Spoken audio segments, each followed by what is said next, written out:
day, everyone. Thank you for joining me in this session of discussion. Today's session, we would like to discuss about interpersonal communication among relatives, especially focusing in-laws communication. Before we start, I would like to refresh our comprehension about what are or who are relatives. We have three kinds of relatives here. The first one is close relatives, usually determined by blood relations. The second is distant relatives, usually connected through adoption or marriage. And the third one, they're not really our relatives, but they have special connection with us, so we consider them as part of the family, or we consider them as relatives.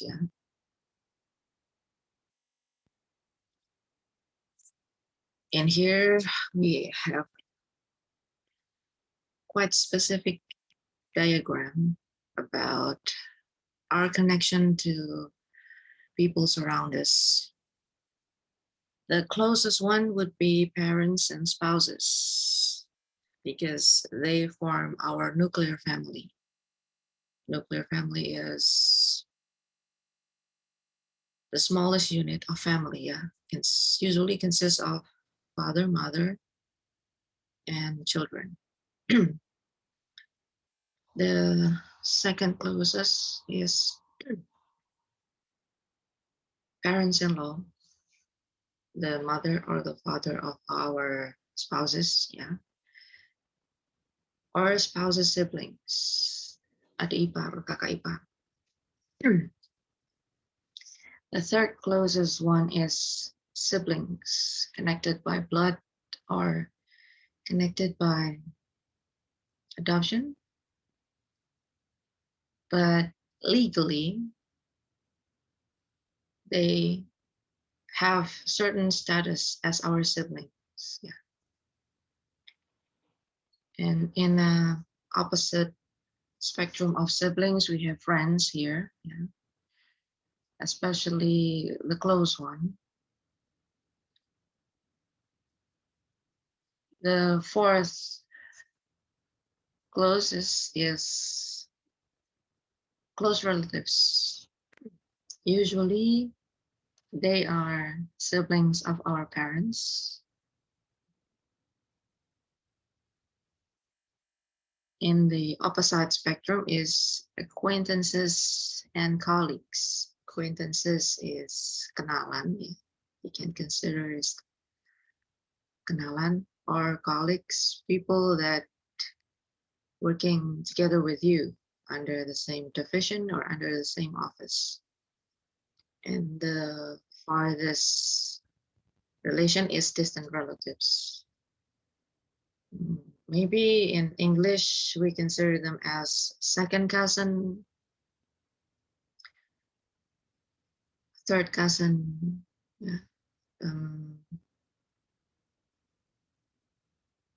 We and them are sharing the same great grandparents, but we and them doesn't share the same grandparents. Maybe you'll see distant relatives once a year, probably in Ramadan or in any other holiday. Basically, in-laws is someone who become our relative because of marriage. You can see the example: husband's sister or wife's father. Or in overall, you can refer your spouse's entire family as in-laws.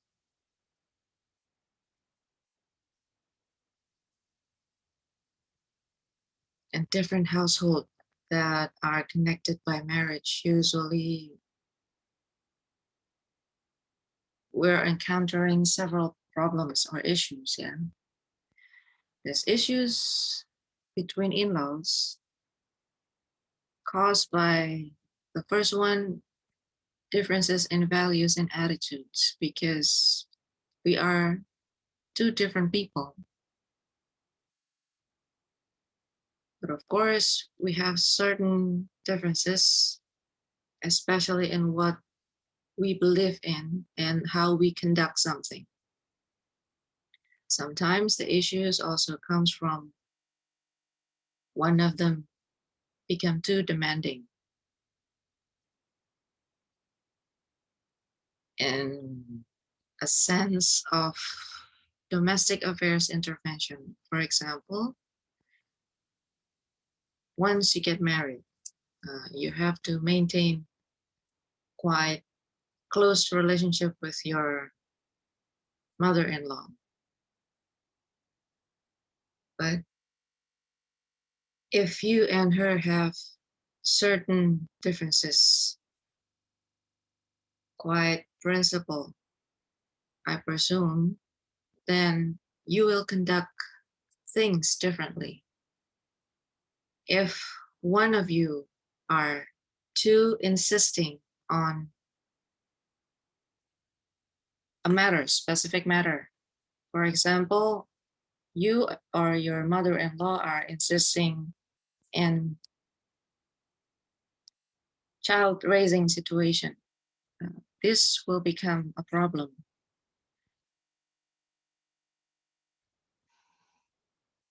Simply by each of them doesn't really comprehend boundaries of domestic affairs. Yeah. When it comes to the grandchildren, I suppose the grandparents supposed to have certain boundaries, because it is really up to their kid or the grandparents, father and mother, to raise their child.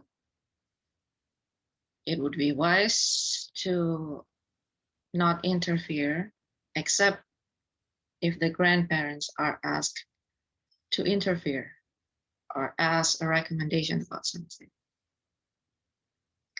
The last issues will come from the new family. It is a situation that they are emotionally unprepared to build a family, or the new family become too dependent to the grandparent. This also would become an issue.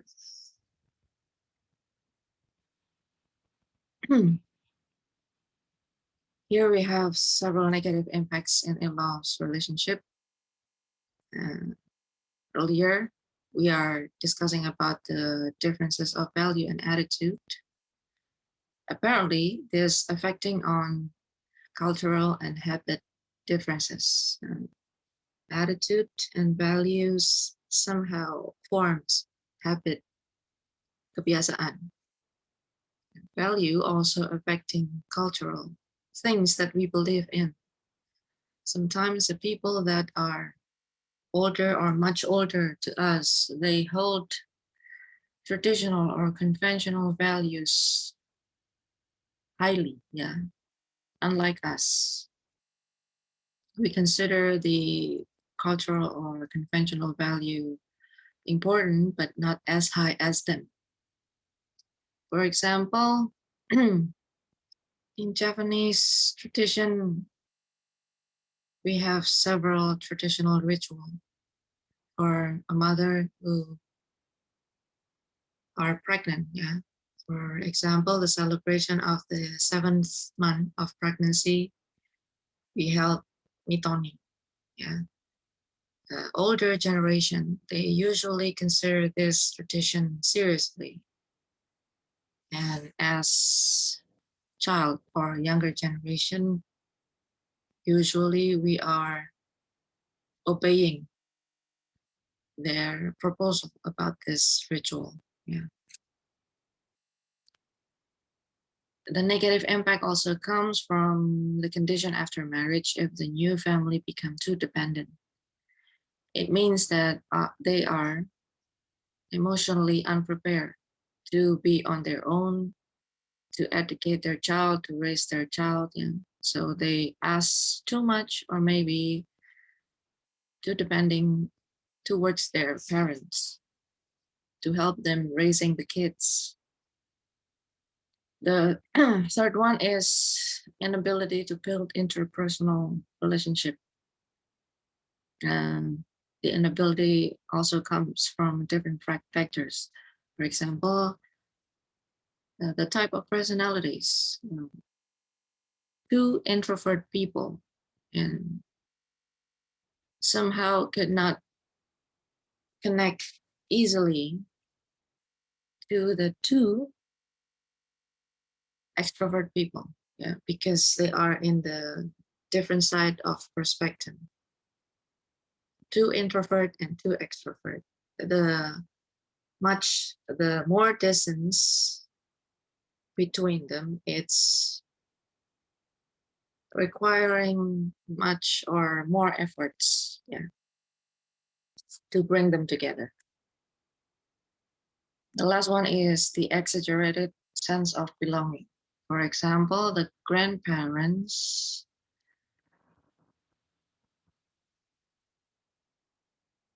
take rights of their grandchildren. Yeah, the grandparents are too involved in raising the kids because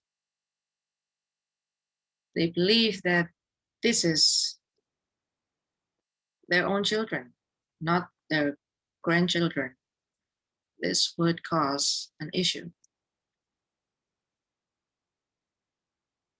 I have research study here from 492 daughters or sons-in-law and 466 parents-in-law conducted by Porch, and to publish their research result, they made this infographic. From the infographic, we can conclude that the same of the gender, yeah, between fathers-in-law and son-in-law or mothers-in-law to daughters-in-law is usually providing each side with much comprehensive valuation, yeah, because they've been in their shoe. For example, fathers-in-law advising the sons-in-law because they've been experiencing the situation that they are now involved. So they would share words of wisdom much easily. But generally, according to this research, women or female usually have higher level of uncertainty or anxiety towards their in-laws. Yeah, it is indicated by the slightly elevated percentage in this infographic. The fathers-in-law usually approve of their children-in-law for 93.6% compared to mothers-in-law, 92.1%. And the anxiety caused by approval of their parents-in-law is higher in female rather than male. In female, we have 21.3% compared to male, 13.4%. So maybe we can conclude that gender is also become indicating factor of in-laws relationship.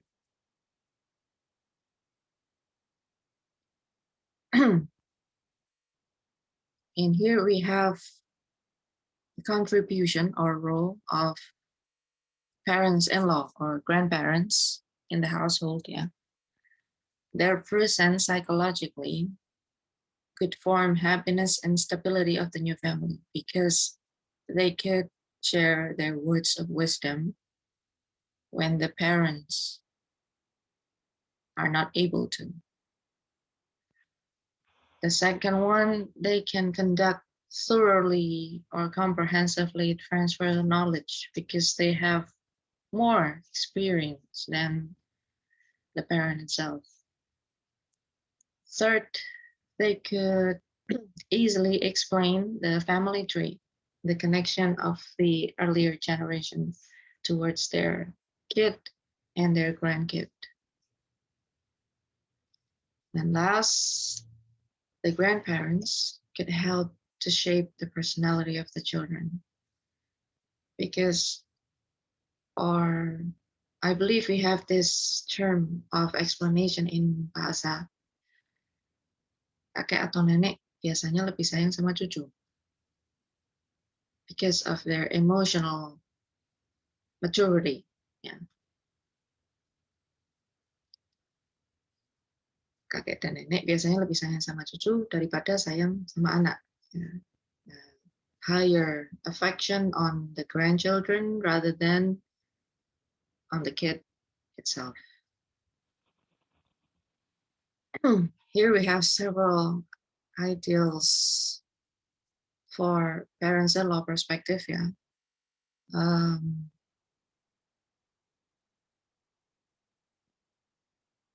Be honest and fair in communication.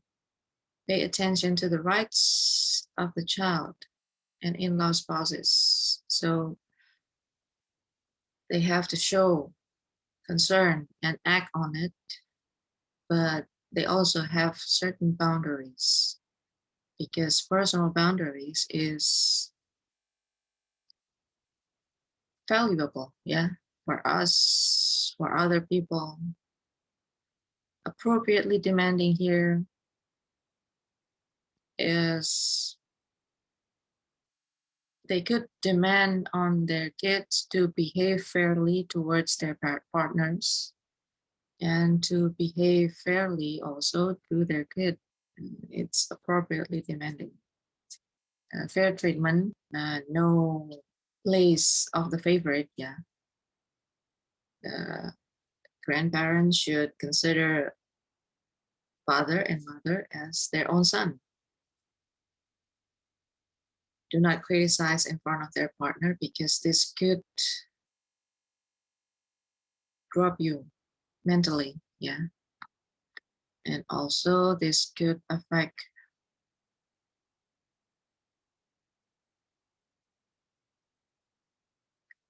your self-right, harga diri ya. It could really harm you in certain way. Be wise in getting involved in the household affairs and satisfied with his or her position as grandparent. Apparently, the mother-in-law is the center of a family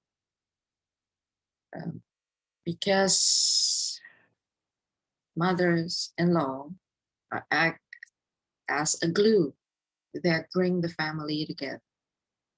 And father-in-law, in this context, provides support towards mothers-in-law. Here we have in-laws relation in the Islamic perspective. This is applied for daughter and son. Yeah. From Hadis Riwayat Tirmidhi, respect the independence of the households. It's quite important to build the independence of their own children to build their own family. Behave fair, according to Surah An-Nisa, doesn't inflicting divorce. If their children, the father of the mother of a family, are conflicting, the grandparent could contribute as a mediator, also contribute to have compromise, to negotiate one another.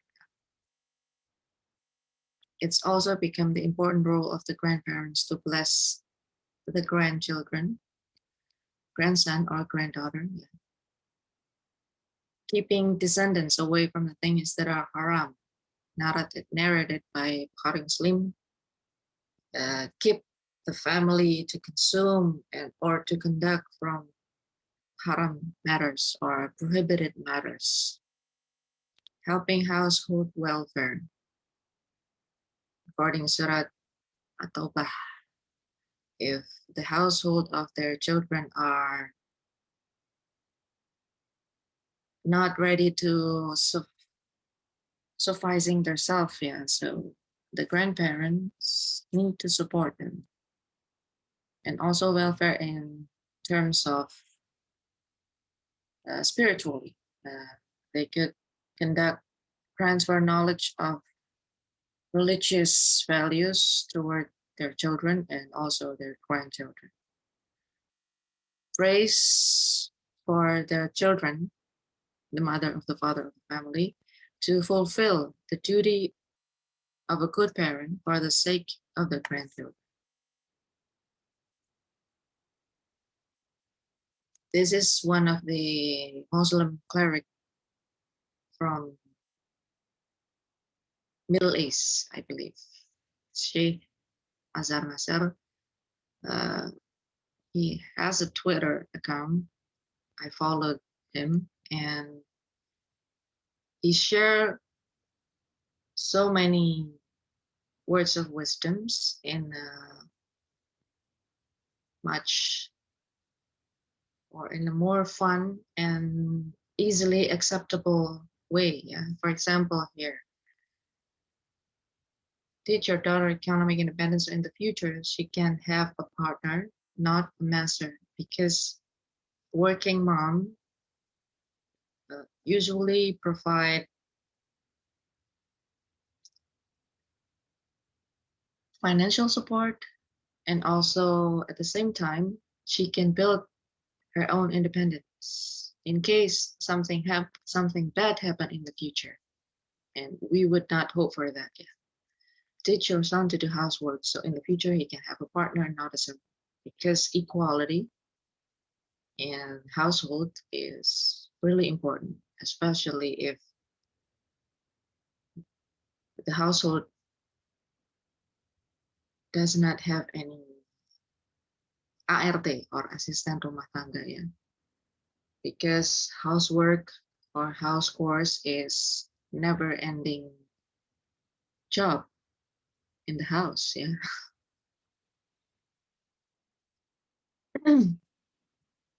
In-laws relation in the Islamic perspective, we have several here, narrated by Tabrani and Hakim, Tirmidhi and Nasai, Ahmad, Abu Daud.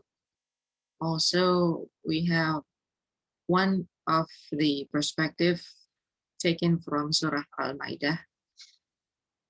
The parents could suggest their daughter-in-law to obeys their husband, to serve their needs comprehensively, to help the husband uphold the religion, or maintain the religious ritual regularly, prevent the spouses from haram matters, especially financially. Maintain the honor of the husband. For example, if we are going outside and we interact with other people, we should keep our level-headed, to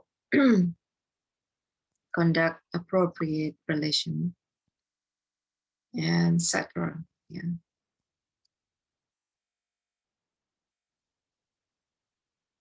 the ideal perspective of son or daughter is, the first one is to be optimistic. The second one is developing sense of belonging, acknowledging and respecting to their parents-in-law properly. Sense of belonging, rasa acknowledging, memahami, respecting, menghormati. Accept in-laws as the part of the family, communicate fair and honestly.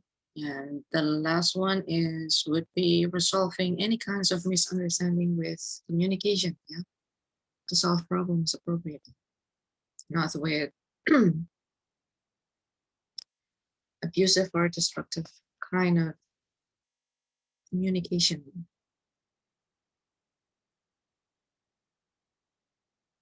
Another words of wisdom from the same person that I've mentioned earlier, Sheikh Azhar Nasser, on the left side, the navy one, he explained about the appropriate masculinity that comes from the greatest of all men, Rasulullah Sallallahu Alaihi Wasallam. Because nowadays, sometimes we are unaware of toxic masculinity. Toxic masculinity, some kind of a perspective or consideration that men are built with super endurance, so we cannot, they cannot feel any pain, they cannot feel any remorse. But sometimes we forget that men also human, yeah. And from the greatest of all men, Holy Prophet, as narrated in Hadith Riwayat, he feels pain. Sometimes he cries, thinking about the future of his ummah, thinking about the conflict within his community, because it's bound to happen. And the ideal masculinity is to let men express their pain and sometimes also feels remorse. Yeah. And the second one on the right side, it's also an example from Rasulullah SAW and Imam Ali, the friends or acquaintances of Rasulullah, while they are helping their wives with the household chores. Because they do, apparently they do help. This should be an example of any Muslim men to help their wives in doing household chores. That will be all for today. I'm sorry if I offend you in any kind of way. Happy fasting. Yeah. Hopefully this blessed month of Ramadan brings comprehensive blessing for us all. Thank you for joining me today. Billahi taufiq wal hidayah. Assalamualaikum warahmatullahi wabarakatuh.